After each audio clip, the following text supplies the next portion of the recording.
দেখো ছবিটাই আঁকতে হবে, আগে ছবিটা এঁকে তারপর করছি।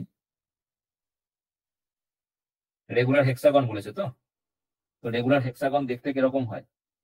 ধরো এটা এ, এটা বি, এটা সি, এটা ডি, এটা ই, এটা এফ। ঠিক আছে, তো এবার টাওয়ার আছে, একটা বি এর ওপর টাওয়ার আছে, বি এর ওপর ধরো একটা টাওয়ার আছে। ঠিক আছে,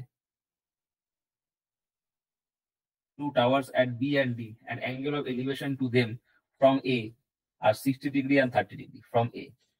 A থেকে B এর উপর যে টাওয়ারটা, তার অ্যাঙ্গেল অফ এলিভেশন কত? 60 ডিগ্রি।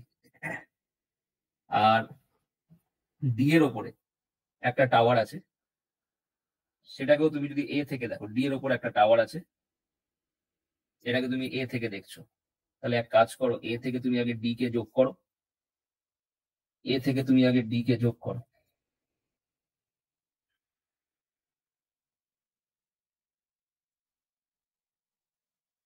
তো এই অ্যাঙ্গেলটা কত হবে? এই অ্যাঙ্গেলটা হবে 30 ডিগ্রি। ঠিক আছে, এই অ্যাঙ্গেলটা 30 ডিগ্রি। ঠিক আছে, দেখো, find the ratio of the height of the tower at B to at D, মানে বি তে যে টাওয়ারটা রয়েছে তার হাইটটা, এটা আমি ধরে নিলাম বি বি ড্যাশ, আর এটা ধরে নিলাম ডি ডি ড্যাশ। তো এই রেশিওটা তোমাকে বার করতে বলেছে, তোমাকে বার করতে বলেছে B B dash by D D dash এর রেশিওটা তোমায় বার করতে বলেছে। তো দেখো এটা আমরা কিভাবে করব। হেক্সাগনের, রেগুলার হেক্সাগন যেহেতু বলেছে, তো প্রত্যেকটা সাইড কি হবে? সমান হবে। আমি ধরলাম সাইডটা হচ্ছে এ, প্রত্যেকটারই সাইড হচ্ছে এ। তো এখানে আমাদের আহ এইটা যদি এ হয়, এই সাইডটা, তাহলে বি বি ড্যাশটা কি হবে?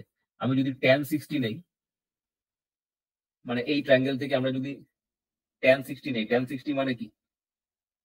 পারপেন্ডিকুলার বাই বেস, tan 60 মানে √3, বি বি ড্যাশ বাই এটা হচ্ছে A, B B dash is equal to কিনা √3 এ। একই রকম ভাবে ডি ডি ড্যাশটা আমরা বার করবো। ডি ডি ড্যাশটা কি করে বার করবো? তুমি একটা জিনিস মনে রাখবে, এই যে এডির লেন্থটা, এটা কিন্তু 2a হয় রেগুলার হেক্সাগনের। আর তুমি যদি এরকম ভাবে একটা ট্রায়াঙ্গেল ড্র করো, তাহলে এই ছখানা ট্রায়াঙ্গেল হবে, ইকুইল্যাটারাল ট্রায়াঙ্গেল প্রত্যেকটা, এবং প্রত্যেকটা সাইড এ এ করে, যার ফলে এই এডিটা হবে 2a।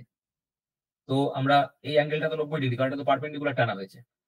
তো আমরা এই ট্রায়াঙ্গেল থেকে এ ডি ডি ড্যাশ থেকে, delta A D D dash থেকে যদি আমরা আবার tan 30 নেই, tan 30 is equal to perpendicular by base, tan 30 1/√3, D D dash by AD, এডিটা কি 2a।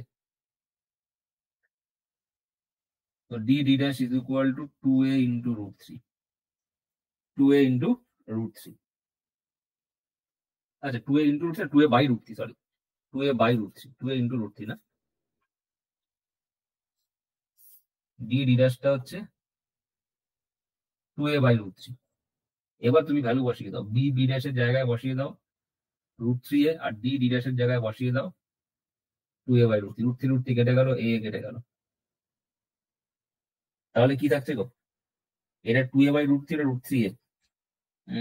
এই √3 √3 তো কাটবে না, এটা তো ইন্টু হয়ে যাবে। এটা শুধু কাটবে, এটা কাটবে, √3 √3 কাটবে না, তাই না?